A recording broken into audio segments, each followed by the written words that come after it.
cool. What a gift. Life could be hard.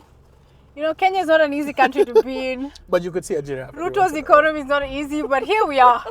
You know?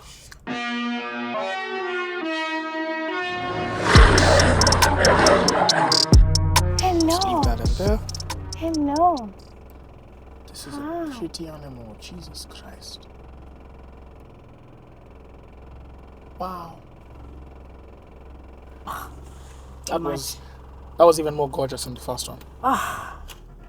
Start! Clark Keeng, welcome to Safari Salon. Thank you for having me. Am I the first guest? You are the first official guest. Listen, whoever else comes on here, they are my son. They are your child. They are my child. They're ordained. I paved the way. I made it possible. I love that. Welcome to the Nairobi National Park. Thank you. Clark Keeng. I think we'll start with a quick intro. Tell us about yourself, kind sir. Who are you? Oh, okay. I normally respond to this question by asking, what do you want to know? But I will try. Who do you feel like? I feel like I mostly have to identify myself, or rather, I mostly identify myself with my music, with my art. So I think I'm an artist, and that's what I try and do with myself. Not just when I'm being an artist, but when I'm living as well. So watch interesting movies, consume interesting TikToks. Well, reels, TikToks are, I try have interesting conversations. I try have interesting thoughts. I try do interesting things that I consider artistic. That is who I am as an individual and as an artist. Because even the music, it's just an exploration of music as a thing people can do. Yeah. So, and then how did you get into How did I get into music? So now, in the family I lived with, the patriarch of the family, he was an older man, so he was retired. He had a music room. Let me tell you, I walked into that room and fell in love the first day. Had a grand piano in one corner, a ton of guitars, a ton of bass guitars, some production equipment. It was a whole room, just his, because he was the only one in the house who did music. Yeah. And he did it for fun. He'd make full songs and just send to his friends, and they'd come and enjoy them. He had vinyls. But was it like, records. Was that his work, or that was just because he was retired? So so this was just something he'd do for fun. And then every Tuesday he'd go play at the local, there was a local cafe that had a grand piano, and he'd just go play there for the fun of it. And they'd pay him and tip him really well. Wow. But he didn't need any of it. He was fine. Yeah. But it was just an appreciation as well. So that's really where it came from. Yeah. And then one day he came and found me taking an interest in the music, and he was like, I'm going to be training you every Monday morning at 8. I was like, that's so early, man. This one day I woke up at 10, and then I came downstairs and he was like, 8 o'clock is 8 o'clock. I'll see you next week. And I'm like, we live in the same house. Just teach me, man. Yeah. But anyway, that's really where it started. And then I found a church, which was predominantly black. And by predominantly, I mean only black. Nice. And then I joined the youth. Was it Nigerian? Black Nigerian? Or yes, black Nigerian. And then I found Nigerians a youth. are properly in London. They're always together. They find each other. I love that. Yeah. Was it Redeemed? No, it was Winners Chapel. Ah, okay, yeah. And then they found each other and formed this church, which I joined. And then I went to the choir. Since it wasn't there, I formed one. Wow. And they bought for us a youth church keyboard, and I couldn't really play it, but I was better than everybody else. And I tried to teach them music and just like get them to fall in love with music. And I was new blood. I was the outsider, so I came with all this energy. Yeah. And back home, I'd go back home and just sit in the music room for hours, because the pianos would have headphone jacks. So I could just play the piano the whole night at full volume. Nobody can hear a thing. Oh, that's amazing. So you're the only one who's hearing what you play. What? So I could be there till 5 in the morning. And then as I'm going to bed, they're waking up. They're like, have you not slept? I'm like, no, I was doing this music. And it was really shit playing, by the way. It wasn't good. Yeah. But that's where the love for it. So when I came back to Kenya, my mom was like, oh, you refused to go to which internship. So now you have to find a university. I just found the next university I could think of and ran in there so I could be away from my mom. Yeah. And while I was there, I wasn't even studying. I pursued music. And then I quit uni after the first 3 months. I was like, this is rubbish. This is absolute rubbish. I was doing entrepreneurship. Wow. Then I quit and just went to Saudi Academy, and I got a scholarship, and the rest is history. Wow, that's amazing. Yeah. And so this is like, what, a span of how many years? This is the same year. What? This is the same year. Wow. I go to the UK in December 28th of 2017. By the December of 2018, I am a student in Saudi Academy. Wow. Yeah. That just took 1 year. Like, I fell in love with music really fast. I didn't see it coming. Yeah. And then once I fell in love with it, I was like, yeah, you're not telling me anything. And then I think all the resistance just made it that much better. Yeah. Like, you guys think I can't do it? Yeah. The host family in the UK would tell me, 1 in 1,000 people make it. I'm like, bro, what do you think I'm not?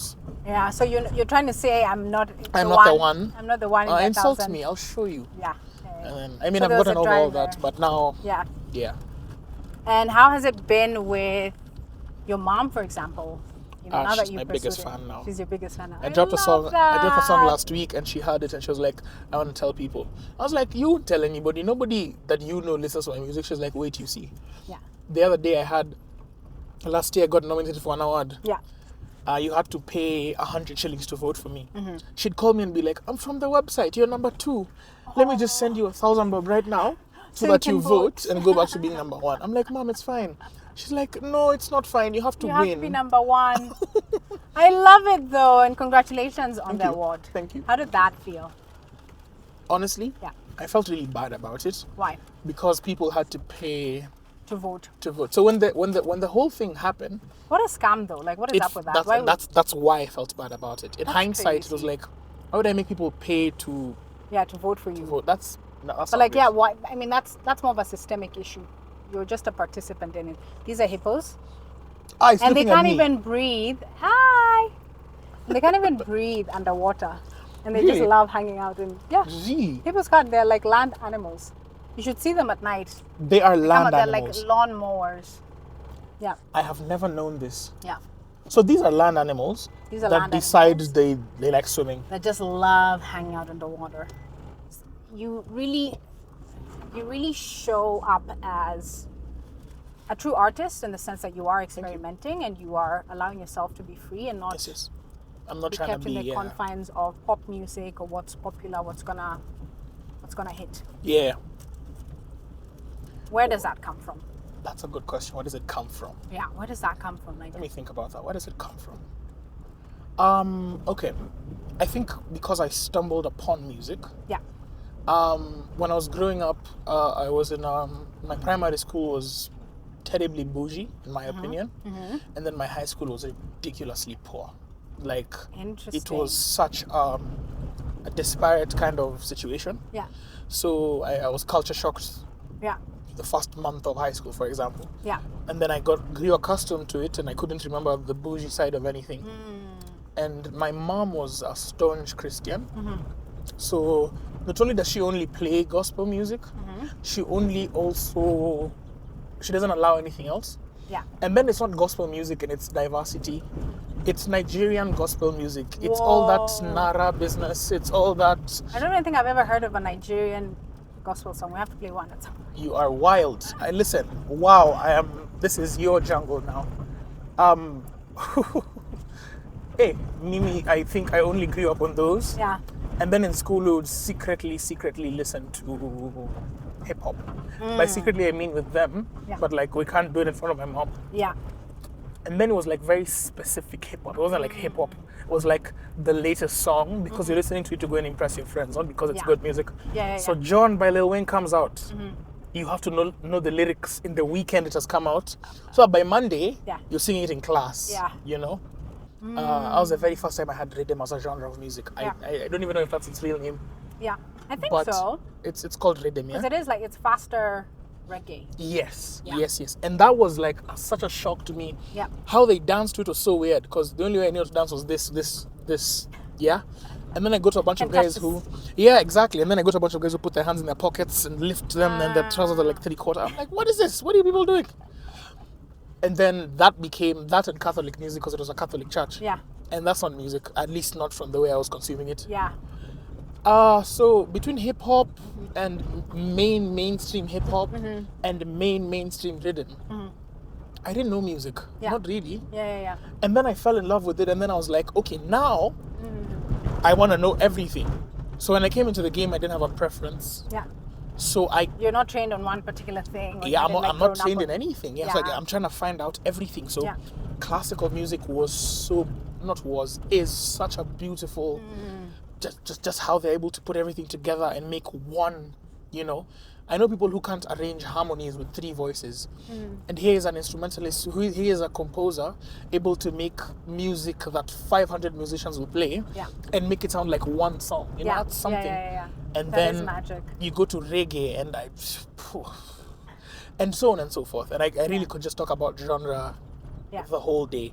But really, when I came into music, the quote-unquote open-mindedness for me was, I'm trying to do everything. Because I grew up on just Nigerian gospel.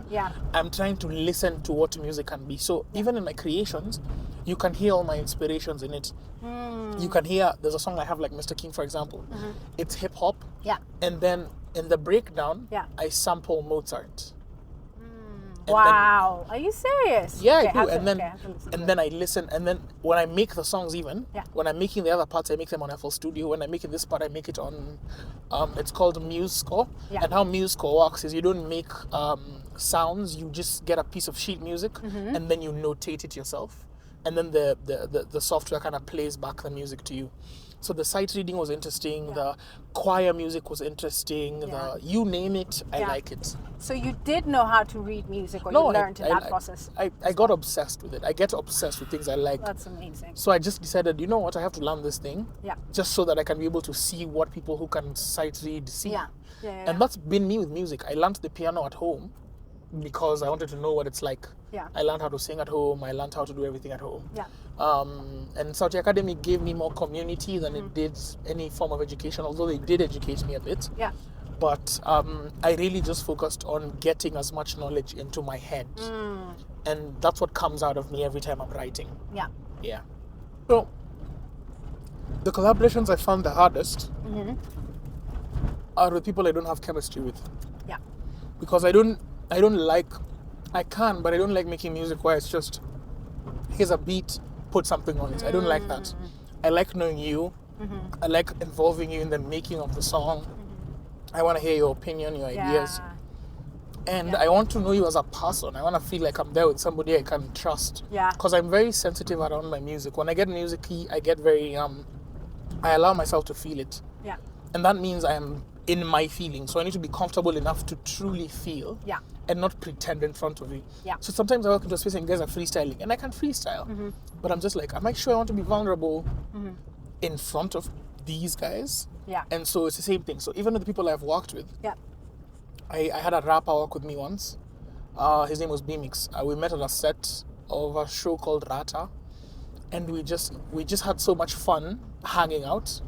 And then he told me, I like your song. And I was like, I want to make it. Do you want to come and do the verse? And he came all the way to my house.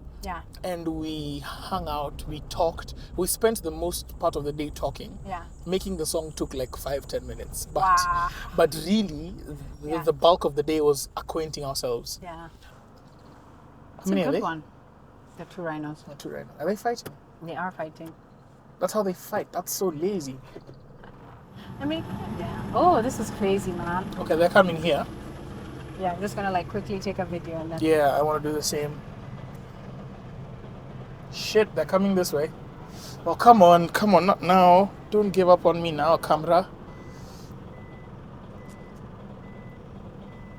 This is that wild side for real. They're literally, wow, they actually are fighting. Whoa. What's up, man? Who is it? They're moving this way quite rapidly. Oh shit, okay. They're crazy. Every time the other one looks this way, I'm like, don't change your mind and come this way. Oof, with horns that huge. This looks like a light argument. I see.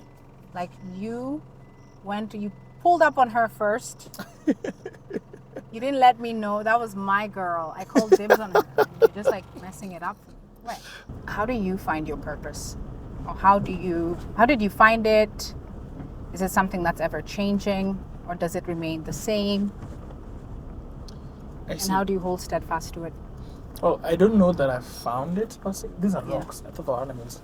Yeah, where is that lion? Find that lion. I've really been on the lookout. It should be somewhere here, but like, because I saw a car. There's another car out there, but it's like, let's see where this car goes. This safari van that's coming. All right, okay. Can't not see a line. Come on now. Although it is part of safari. I mean, you see what you see. This is the point.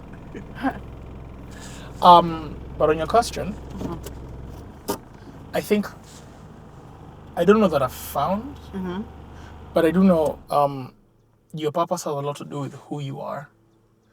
And who you are is what I try to find a lot.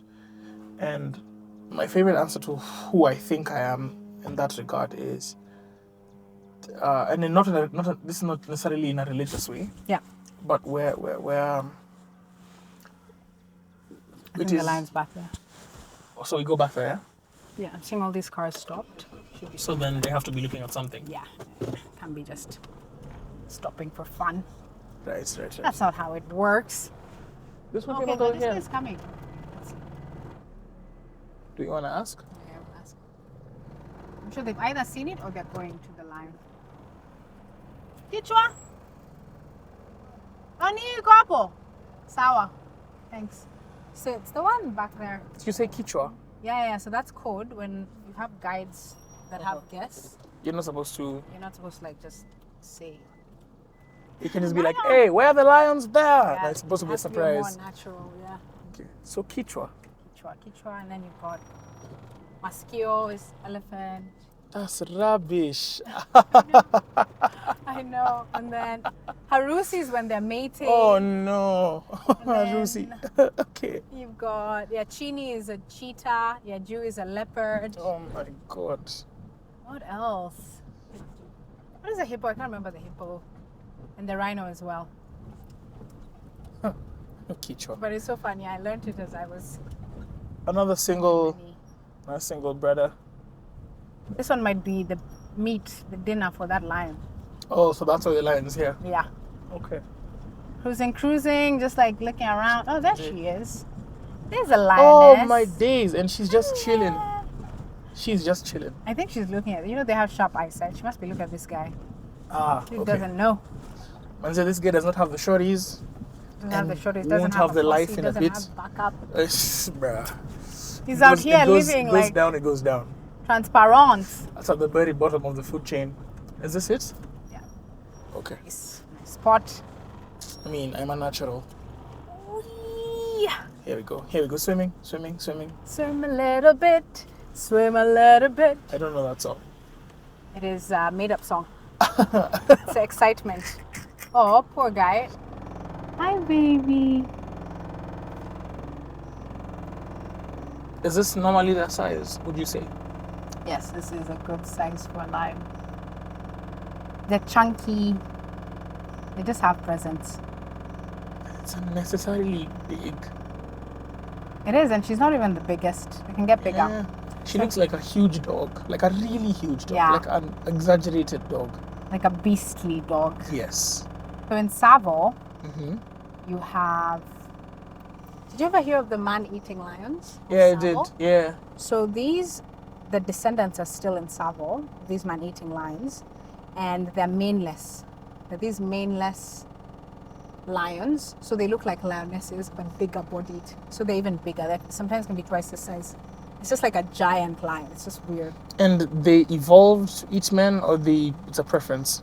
It was a fluke. A fluke. Yeah, a couple of them tasted human flesh. They're like, this is They're where like, it's we're at. done. Like We can't go back to Gazal. Palates have advanced. Oh, I see. It's that sophisticated mambo. It's caviar. We are caviar to these people, and so yeah, they had a lot of them had to be killed because it became such a menace. So many people were killed. Yeah, how do you feel about your purpose? So you said that you hadn't. I don't know that I found it. Yeah. But I think your purpose is tied to your identity because who you are determines what you're supposed to do. Yeah. So I think pursuit of identity is the same as pursuit of purpose. Yeah. Except they're two separate things that are intricate. They're linked. So I tend to think about who I am and try to figure it out based off of a summation of everything. So what I feel, what I know, what I can do. I'm just going to film you philosophizing with. Oh, okay. Because that's amazing. That is cool. This is me talking next to the light. Okay. But the idea is, I'm trying to make sense of the world. I'm trying to make sense of myself. I'm trying to make sense of my place in it. And I'm trying to make sense of it specifically, not vaguely, not just like, And how I go about that is by getting as wise as I can, by getting as self-aware as I can, by talking, thinking, asking, reading, and being as curious and as adventurous as I can be. And I think in doing that, what you end up realizing, or some of the things I'm realizing are, your contribution to life is bigger than you. And because it's bigger than you, it demands of you that you become bigger than yourself. And I think we don't like people who are only as small as themselves, people who their predispositions are to serve their short-term, immediate needs. I think even a mark of maturity is the difference between somebody who's willing to save money for tomorrow, as opposed to somebody who's willing to impulsively drink it all today. So we're trying.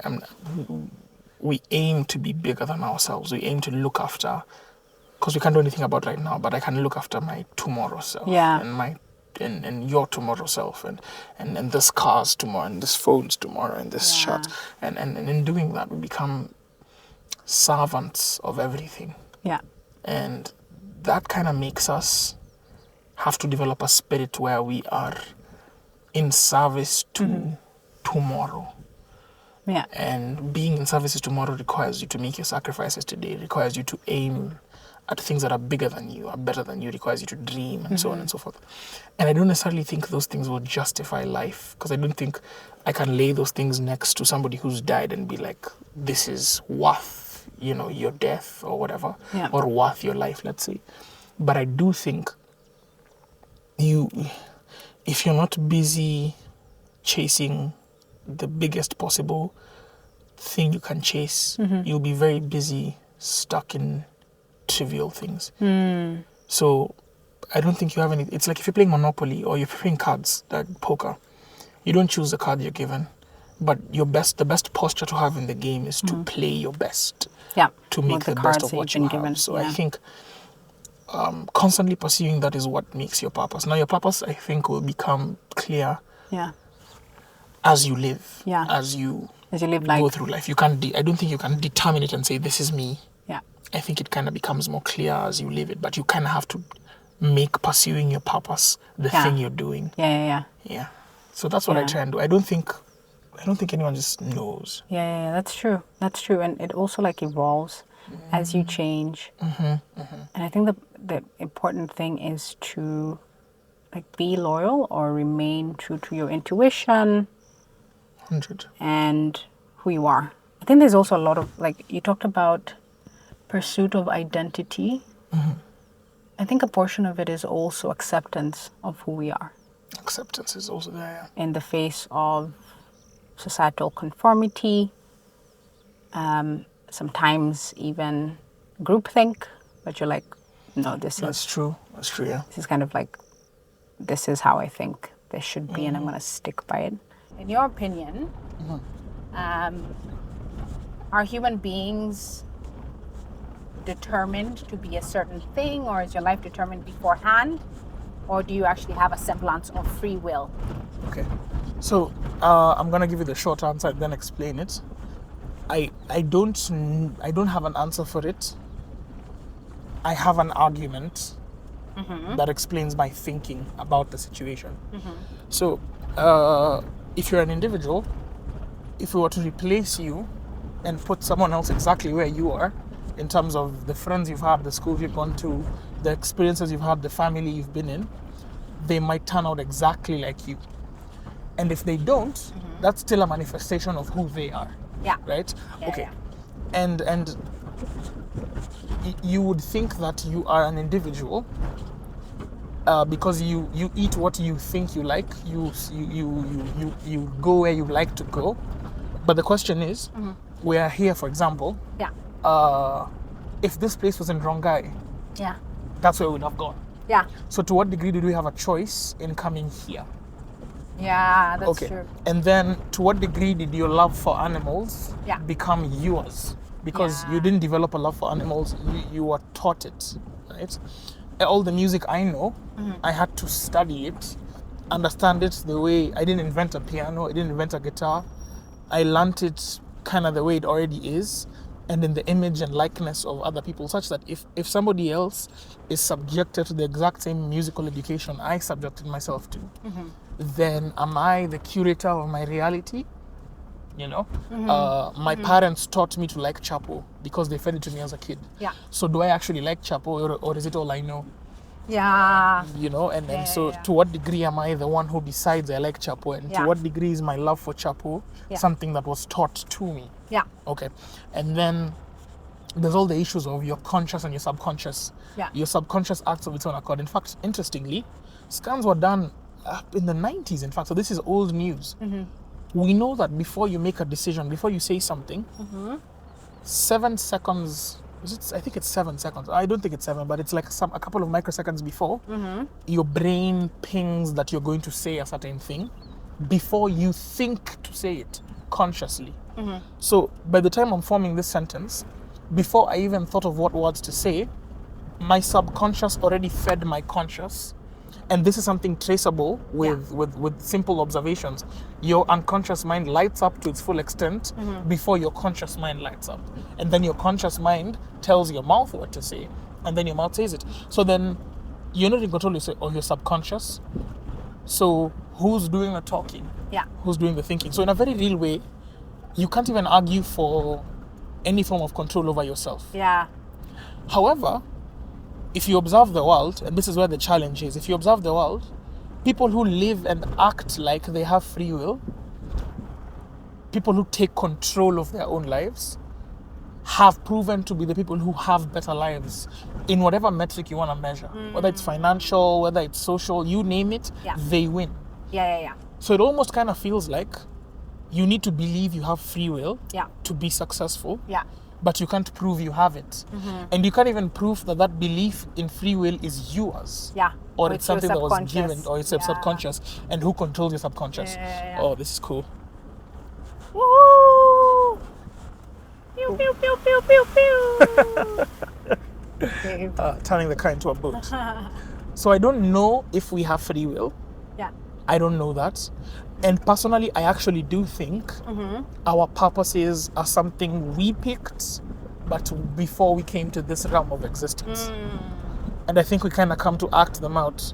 Yeah. And I think some people never really align with their spirits enough to find out what they had decided to do when they're on the other side. Yeah. So they end up wasting themselves. Yeah.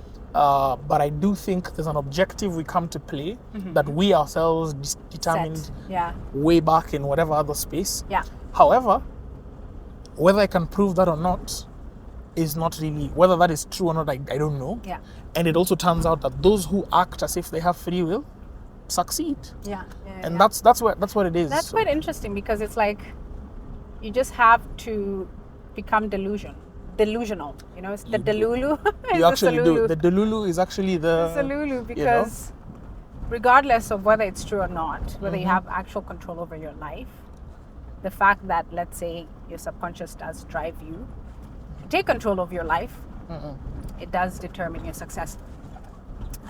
Which is a bit unfair, because if you think about people like mentally, you're not in control of how much IQ you have. Yeah. So you could be a twin to somebody else. Yeah. But they have an IQ of 160 and you're juggling 70. Yeah. And everybody just thinks you're lazy. Yeah. But it's your brain came like that. We need to turn around. We're going back to the brain. Oh, we've gone exactly how we've... Okay. Lol. Especially to be a wise man, it must take a level of humility to accept that even your control and the lot that you are served in life and the decisions that you make, no matter how smart, successful, brilliant you are, you cannot fully prove that it was your own doing.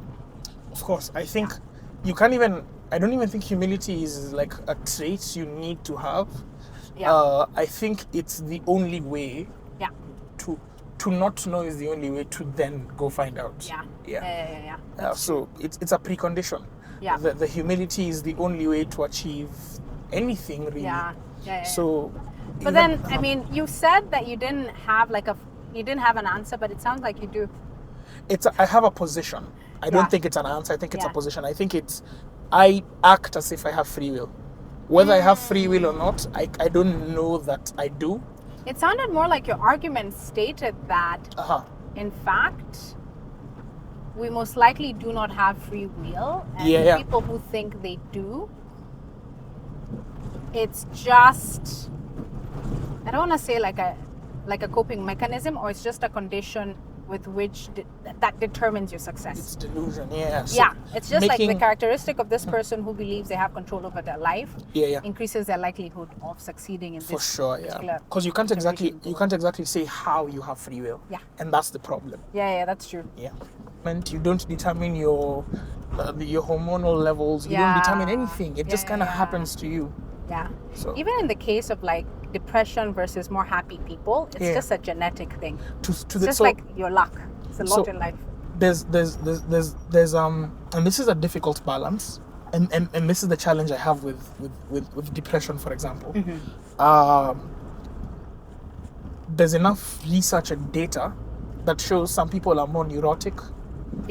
And therefore they tend to be more sensitive to negative emotion. And maybe they're less conscientious, or they don't think about things as much. So things just kind of happen to them and they perceive it all negatively. And it just kind of is happening to them. It's not their fault. They're not at incompetent or not tough. And then there are some people who really you could try a bit more. Because no, for it, like, look, your biology, if you set a goal and you work towards that goal, first of all, when you set the goal, your body feeds you with positive emotion. And as you work to achieve the micro goals that make the bigger goal, your body keeps rewarding you with positive emotion. So much so that it even raises your serotonin levels. And you feel like a person. And let's say your bank account starts to look better.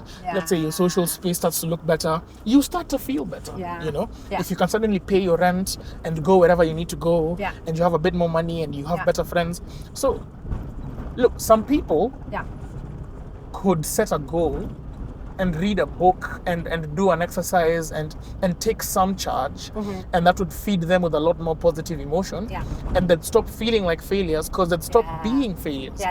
But some people, it's their genetics. They kind of throw their hands up and and you know, I can't look at you and be, I can't look at you with my naked eye and be like, who you in biology, who you in choice. It happens.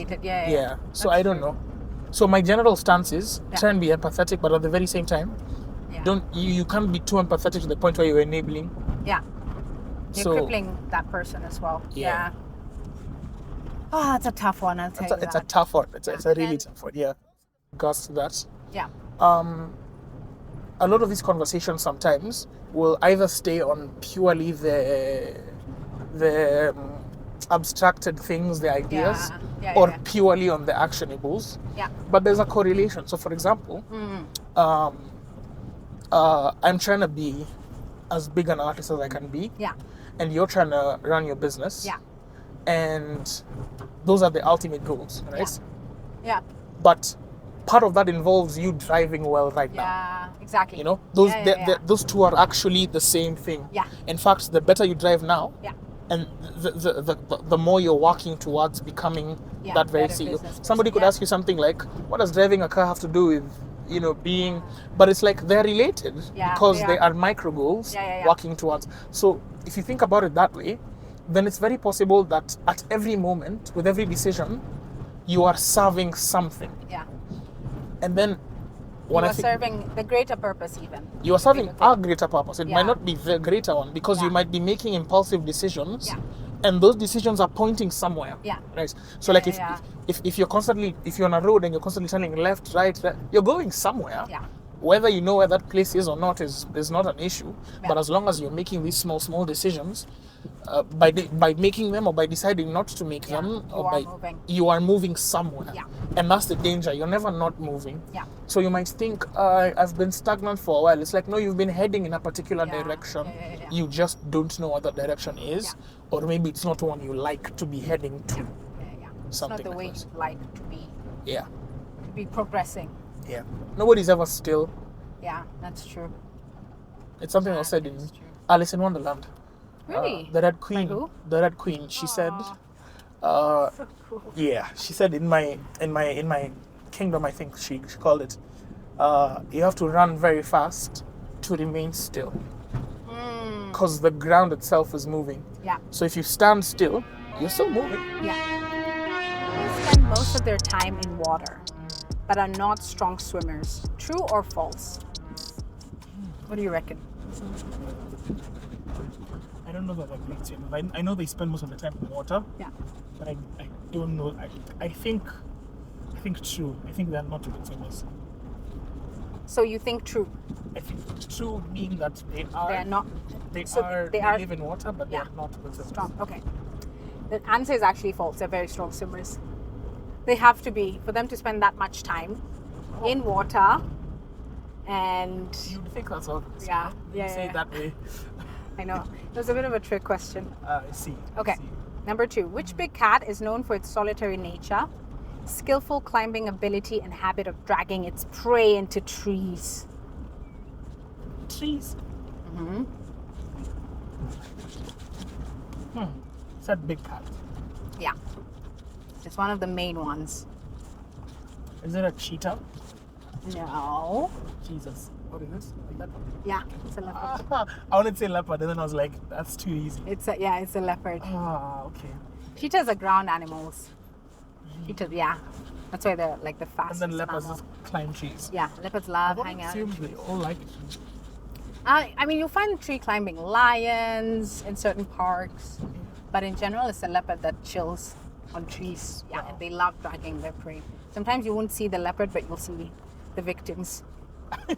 You'll see evidence of life, proof of life.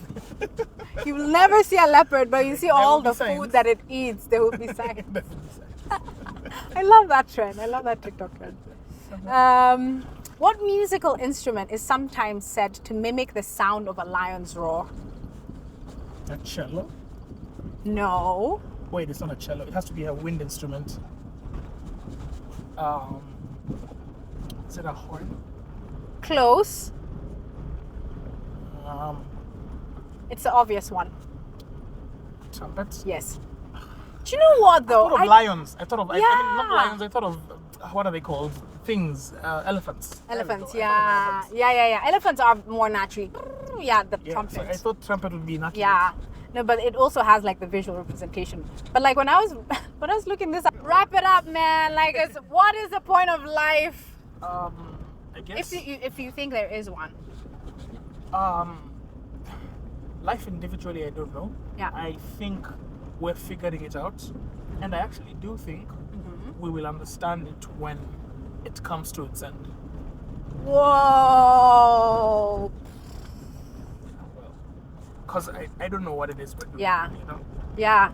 I think you have to serve all the purposes you have to serve, and so do I.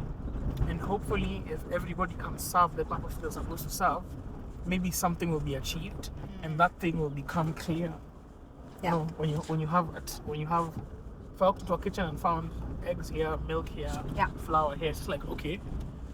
But the cake becomes the cake when it emerges out of the individual efforts. Yeah. The chicken sitting on its egg and the farmer harvesting wheat and all that. So the interconnectedness of it all. It's all for something. Yeah. And that thing will make itself manifest at some point. Yeah. We will see it. Yeah. That's a brilliant way of putting it. So I just wanted to say, never stop making the music, because I mean that's also the flip side of that is kind of like a piece of you dies if you did stop. You know what I mean? So in whatever capacity, just keep doing music, because you are imparting your spirit, your enthusiasm, your pureness of soul into people, and I have to commend you for that, man. Appreciate it. Regardless of the show or whatever else, I'm just saying that just from an independent observer's perspective. From the first time I spoke to you, I thought you're such a bright spirit, and I think you see it in your music. So keep doing it. Amen. Thank you. I will. Whew, that was therapy. How much do I owe you now? Too much. too much. God damn. Pain kind. I knew it.